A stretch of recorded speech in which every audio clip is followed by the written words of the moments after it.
Now, how about this for a plan for economic regeneration by transferring more powers and billions of pounds to our regions?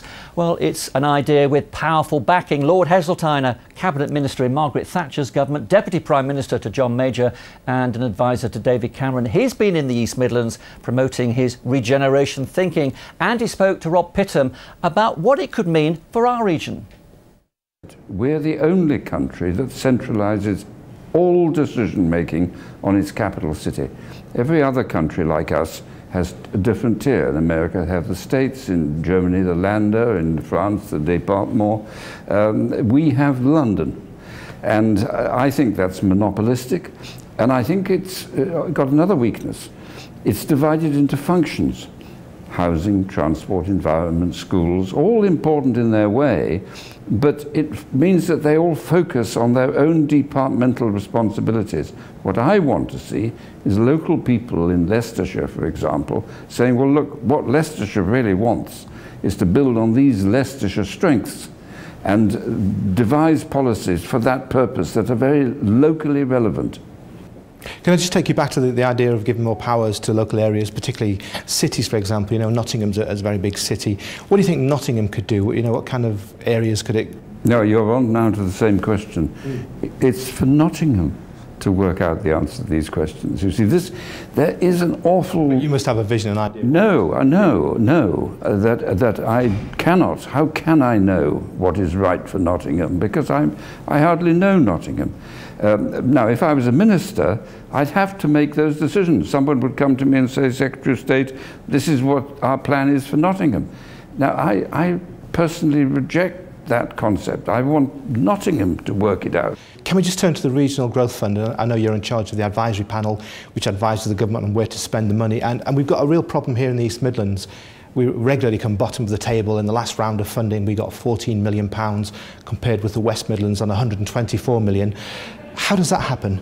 The whole point of it was to concentrate money on those areas particularly badly affected by the cuts. And those were areas where relatively public expenditure was a bigger proportion of the total demand in that area. So an area like the East Midlands, a relatively prosperous part of England, was never going to do well out of the Regional Growth Fund. But it isn't that different, surely, to the West Midlands? Well, it depends on, you then have to get into the detail, and you have to look at the concentrations of wealth and the concentrations of poverty. You have to look at the nature of the scheme that other people have put forward. And in the West Midlands, there are areas of very significant deprivation. There will be some in the East Midlands, but this is where we came in as an advisory body.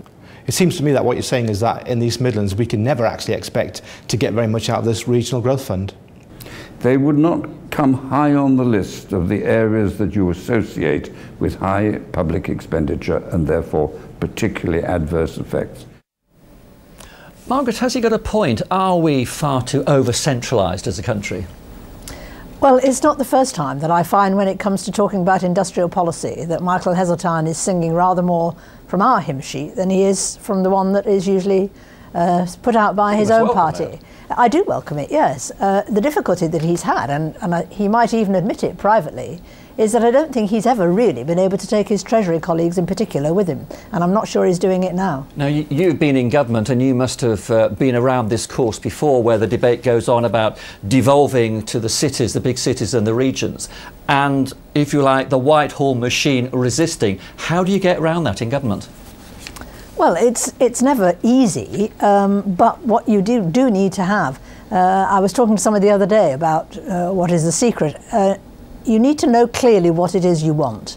And if you, as a government, feel that you should and can devolve much more power to regions and to localities, then you have to get on with it and push it through Whitehall. As I say, Michael Heseltine never really carried the rest of his colleagues with him. In Jason, you'll sign up to this, aren't you?